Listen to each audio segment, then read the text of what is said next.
Pumasok na sa loob ng Philippine Area of Responsibility ang sama ng panahon na binabantayan ng Pag-asa. Huli nila itong namataan 1,010 kilometers east ng Southern Luzon. Posible raw itong lumakas sa loob ng 24 oras pero ngayon pa lang, itinuturing na itong tropical depression ng Japan Meteorological Agency.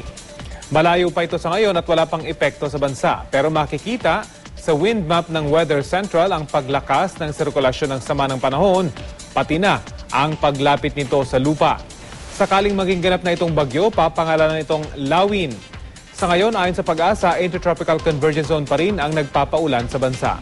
Dito nagmumula ang mga thunderstorm na ating nararanasan at katunayan, muling naglabas ng thunderstorm advisory sa Metro Manila ang Pag-asa kaninang alas 10 ng umaga. Nangangahulugan na muli tayo makararanas ng biglaang buhos ng ulan sa loob ng 12 oras.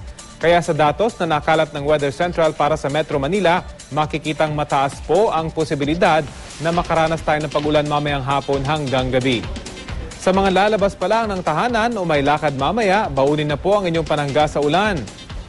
Samantala sa iba pang lugar sa Luzon, asahan din ng maulang panahon ngayong araw lalo na sa kanluran at timog na bahagi nito. Sa Visayas, kanluran at hilagang bahagi naman ang mas makararanas ng pag-ulan. Habang mas magandang panahon naman ang maaasahan sa Mindanao, maliban na lang sa ilang lugar sa hilagang bahagi nito. Para sa iba pang detalye, bisitahin ang GMA Weather webpage at Facebook page. Ito ang GMA Weather I Am Ready, serbisyong totoo ng GMA News.